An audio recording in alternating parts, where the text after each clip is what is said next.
아버지, 오늘은 원장님이 직접 진료를 봐주신대요. 그래?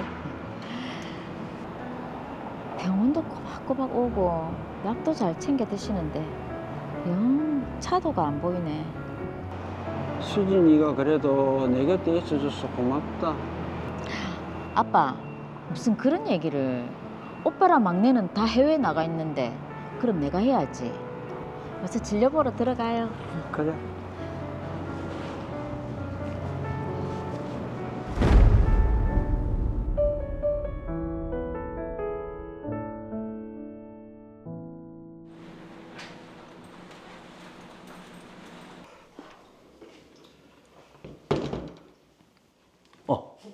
아버님은 주무신다. 건강이 점점 더 안 좋아지시는 것 같은데. 병원 꾸준히 다니고 있으니까 괜찮겠지. 당신이 유산 받으려면 들어와서 살아야 된다고 해서 오긴 했는데 근데 양 기억이 없어 보이는데. 노인네들 건강이야 하루아침이지 뭐. 아, 홍콩에 IT 법인 설립하는 것 때문에 사업 자금이 좀 필요한데 얼마나? 한 10억 정도 들 것 같은데. 아빠 재산이 다 부동산에 묶여 있을 건데. 일단 알겠다. 그래. 내가 쓸 생활비도 부족하고 아무래도 아버지한테 도움을 좀 요청해야겠다. 사위라면 원래도 애 빠졌으니까. 아버지, 시원해요? 그래. 오늘따라 왜 이리 서비스가 좋아? 아버지, 저 강서방 사업 자금 좀 보태주시면. 강수방이 누구? 아버지 하나밖에 없는 사위. 사위? 그래. 얼마나? 15억이요. IT 사업하고 있는 거 홍콩에 새로 법인을 하나 내려면 자금이 좀 모자라나 봐요. 지금 당장 현금을 융통하기는 어려운데. 그럼 이 집을 팔아서 강서방 사업자금 보태면 되겠네. 아버지 진짜요? 아이고, 다 늙어서 이래 큰 집에 살면 뭐 하겠노? 부동산에 전화해서 집 내놓는다 해라. 아이고, 오늘 피곤해서 그냥 들어가야겠다.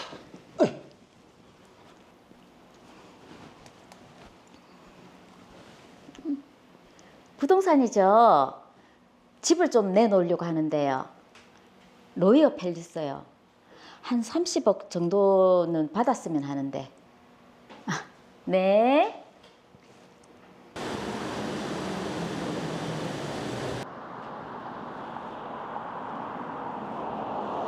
저기로 이사를 하셨다고 했지.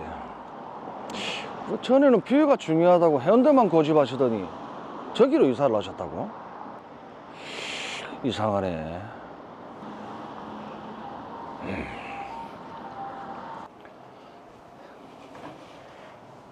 아버지, 장남 왔습니다. 누구세요? 아버지, 저 장남 준혁이에요. 모르시겠어요? 준혁이? 나 그런 사람 몰라요. 아버지, 설마 치매? 얼마나 충격이 크실까요? 오빠가 어쩐 일이고? 한국 출장 왔다가 잠시 들렀다. 근데 아버지 왜 이러시노? 내는 못 알아보시는데. 설마 치매시가? 아니다. 매주 2번씩 내랑 병원 정기검진도 같이 가고 있고 괜찮다. 오빠 네가 너무 오래간만에 와서 못 알아보시는 모양이네. 누구세요? 우리 영자 어디 갔어요? 이래도 치매가 아니라 말이가. 빨리 병원부터 가자.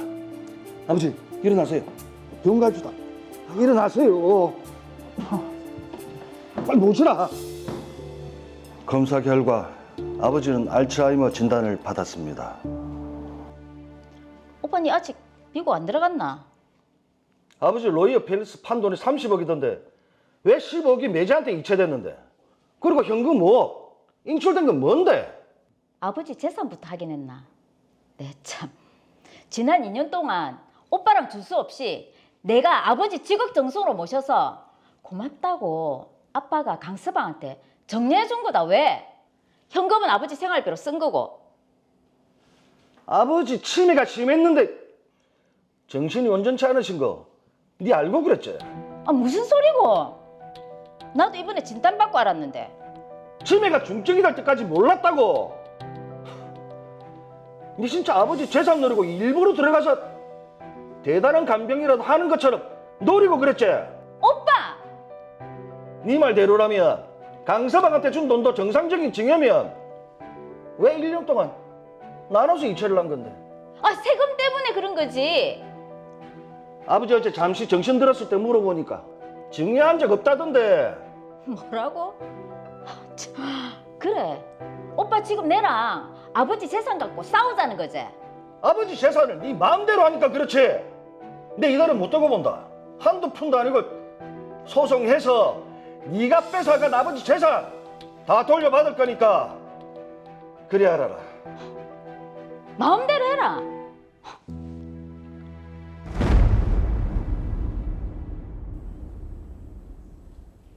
네, 사업 투자에 들어간 15억이랑 그리고 현금으로 인출된 5억까지 해서 20억 원을 둘러싸고 남매 간의 전쟁이 참 심각하네요. 그런데 말이죠. 예. 제가 또 다른 정보를 하나 입수를 했습니다. 어떤 내용입니까? 지금 제가 확인을 해보니까 예. 여기 좀 이상한데 이번 소송이 이게 알츠하이머 환자인 아버지 이대우 씨 이름으로 소송이 제기됐다는 겁니다. 에이, 이게 가능한가요, 임태량 변호사님? 예, 뭔가 좀 이상하죠. 예. 두 분은 좀 어떻게 생각하세요? 그 알츠하이머 환자가 예. 소송을 제기할 수 있다, 아니다. 이 부분에서 두 분 생각은 어떠신가요? 야, 이게 왔다 갔다 하는 상황이면은 정신이 예. 소송이 안 될 것 같은데요. 그러니까요. 법적 대리인이 좀 필요할 것 같은데 직접 예. 소송하는 게 불가능하지 않나요? 예, 알츠하이머 질환이 있다면 소송 진행이 쉽지 않죠. 하지만 의사 능력과 판단 능력이 다소 저하된 상태라고 하더라도 그것만으로 곧바로 소송을 진행하지 못하는 것은 아닙니다. 그래서 알츠하이머 환자라고 하더라도 적법한 소재기가 될 수는 있습니다. 다만 그 상태가 심각해서 피안정 후견이나 피성년 후견인과 같은 제한 능력자가 되었다면 특별 대리인을 선임해서 소송을 진행할 수 있습니다. 네. 이 사건에서는 아들 이준혁 씨가 특별 대리인으로 소송을 제기한 상황입니다. 근데 이게 특별 대리인으로 아들인 이준혁 씨를 선임했다고 했는데 네. 특별 대리인 같은 경우는 보통 이렇게 가족을 선임하게 되는 건가요? 예, 맞습니다. 통상적으로 특별 대리인 선임할 때는 가족을 선임하는 경우가 많고 또 변호사가 특별 대리인으로 선임되어 사건을 진행할 수도 있습니다. 네. 자, 그럼 이 사건의 본론으로 돌아와서 20억 원의 이 문제 어떻게 된 건가요? 예, 이 사건에서 가장 중요한 점은 이수진 씨가 이 돈을 아버지가 증여했다고 주장하는 겁니다. 네. 하지만 서면 증여 계약서가 없는 상황인 거죠. 아무래도 부모 자식 사이니까 서면으로는 남기지 않은 것 같은데 그런 증거가 없으면 증여가 인정이 안 되나요? 네, 민법제 555조를 볼 필요가 있는데요. 위 법조항에 따르면 서면으로 증여 의사를 표시하지 않으면 해제할 수 있다고 기재되어 있습니다. 다만 여기서 중요한 게 있는데요. 민법제 558조를 보면 이미 이행한 부분은 해제할 수 없도록 되어 있습니다. 그래서 일반적인 증여라면 이미 받은 돈을 돌려받기가 쉽지 않을 수 있어요. 하지만 이 사건의 경우는 특이한 점이 있습니다. 아니 이제 돈을 증여했는데 특이점이 어떤 게 있습니까? 예, 당시에 이대우 회장의 의사 능력이 문제가 될 수 있다는 겁니다. 네. 돈이 이체되었으나 그것이 아버지의 진정한 의사에 따른 증여가 아니라 딸 이수진 씨가 아버지 통장을 관리했던 것을 이용하여 유용한 것, 즉 쉽게 말하면 돈을 빼돌린 것일 수도 있거든요. 자, 그렇게 되면 이수진 씨는 돈을 모두 돌려줘야 됩니까? 예, 돌려줘야 할 수도 있는데요. 네. 이때 중요한 법리가 침해 부당 이득이라는 것입니다. 침해 부당 이득. 예. 부당 이득 반환 이건 들어봤는데 침해 부당 이득은 뭡니까? 예, 그 용어가 조금 낯서시죠? 예. 침해 부당 이득이란 누군가에게 배타적 이익이 할당된 권리가 있는데 다른 사람이 권한 없이 그 이익을 보유하는 경우 성립하게 되는 개념입니다. 쉽게 말해 누군가의 재산권을 침해하여 상대방이 이익을 얻는 경우를 말하죠. 네. 통상적으로 부당이득의 경우에는 부당이득을 주장하는 측에서 입증 책임을 부담하는데요. 침해 부당이득의 경우에는 부당이득 반환 청구의 상대방이 그 이익을 보유할 정당한 권한이 있다는 점을 증명해야 합니다. 네. 그러니까 드라마에서는 이수진 씨가 그 돈을 정당하게 받았다는 것을 스스로 입증해야 하는 것이죠. 침해 부당이득은 소송을 제기한 사람이 아니라 소송을 당한 사람. 이 사건에서는 예. 이수진 씨가 직접 이 돈을 정당하게 받았다라는 것을 증명을 해야 되는데 네, 맞습니다. 자, 그럼 이수진 씨는 이 증명을 하기 위해서 어떤 것들을 준비를 해야 됩니까? 해당 사실을 증명하기 위해서 여러 가지 증거를 준비해야 합니다. 예컨대 아버님이 돌아가시기 전에 일기장을 작성해 놓으신 것이 있다면 네. 그런 서류를 준비할 수도 있을 것이고요. 증여와 관련된 계약서라든지 아니면 아버님의 육성이 들어간 녹음 파일이라든지 아니면 가족이나 지인들이 해당 사실을 알고 관련하여 사실확인서를 작성해 주는 것이 있다면 네. 그와 같은 증거들을 준비할 수 있을 것으로 보입니다. 자, 그런데 사위에게 준 돈은 아버지가 투자로 준 것이다. 이렇게 네. 또 주장해 볼 수 있잖아요.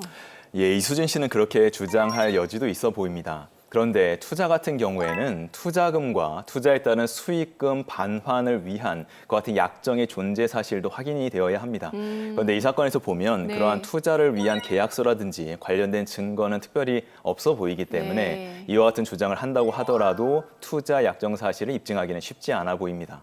야, 그러면 이렇게 되면 지금 서류도 안 썼고 녹음 파일도 만약에 없다면 입증이 불가능한데 입증이 안 되면 어떻게 됩니까? 돈 돌려줘야 되는 거예요? 예, 입증이 안 되면 어쩔 수 없이 받은 돈들을 모두 다 돌려줘야 되죠. 더 심각한 건 이 사건으로 인해서 형사적인 책임까지 부담할 가능성이 있다는 것입니다. 자, 그런데 이수진 씨가 또 아버지를 간병을 했지 않습니까? 그렇죠. 뭐 예. 기여도 뭐 이런 부분은 인정이 안 될까요? 예, 아버지를 간호한 사실이 증여 사실을 입증한다고 단정하기 어렵기 때문에 만약 아버지가 돌아가셔서 상속이 이루어질 경우에는 기여분을 주장할 수 있는 여지가 있습니다. 네. 자, 이 사건은 아무래도 아버지의 재산과 관련된 소송이기 때문에 이후에 또 이를 상속받게 될 특별 대리인이자 장남인 이준혁 씨가 또 소송에 촉각을 곤두세우지 않을까 하는 생각이 들어요. 예, 맞습니다. 만약 아버지가 이수진 씨에게 20억 원을 증여한 사실이 인정되지 않으면 추후 상속 문제로 이준혁 씨와 이수진 씨가 다투게 되겠죠. 예. 반대로 증여 사실이 인정된다면 이준혁 씨에게는 유류분 청구권이 생기게 됩니다. 유류분은 최소한의 상속분을 보장하는 제도라고 많이들 알고 계실 텐데요. 법정 상속분의 2분의 1을 보통 보장하고 있습니다. 네. 야, 이게 참 복잡한 상황인데 근데 아까 말씀하실 때 형사적인 책임을 져야 될 수 있는 상황이 있을 수도 있다 이렇게 하셨거든요. 그러면 이게 아들인 이준혁 씨가 동생인 여동생인 이수진 씨를 형사 고소해야 된다는 겁니까? 예, 형사 고소를 진행하는 경우도 있습니다. 아버지 돈을 딸이 유용했다라는 사실이 입증되면 횡령죄 혐의가 인정될 여지가 있거든요. 네. 그런데 형사 책임은 일반 민사 책임과 달리 보다 엄격하게 그 성부를 판단합니다. 그런데 아버지가 현재 알츠하이머 상태이기 때문에 아버지 진술 없이 돈이 흘러간 것만을 기초로 딸 이수진 씨가 범죄 행위를 했다고 판단하기는 쉽지 않습니다. 네. 결국 민사소송에서의 침해 부당이득이 가장 큰 쟁점이 될 것 같은데요. 이수진 씨가 증여 사실을 입증하지 못한다면 받은 돈을 모두 돌려줘야 하는 상황에 부닥칠 수 있습니다. 네. 자, 가족 간의 재산 문제만큼 참 복잡하고 난감한 문제도 없을 것 같은데 자, 이런 일이 안 일어나도록 시청자분들께도 마지막으로 한 말씀 해주시죠. 예, 이런 문제가 생기지 않도록 재산 문제는 너무 늦지 않게 건강하실 때 명확하게 정리해 두시는 것이 좋습니다. 특히 증여는 반드시 서면으로 하고 가족들과도 충분히 상의하시길 권해드립니다. 증여를 받는 입장도 마찬가지입니다. 나 혼자 부모님 재산을 다 가지고 가야지 라고 생각하다가는 잘못하면 침해 부당이득이 인정되어 모두 반환해야 하는 경우가 생길 수 있겠죠. 가족들과 내용을 공유하시고 잘 상의하셔서 정할 필요가 있다는 점 명심하시기 바랍니다.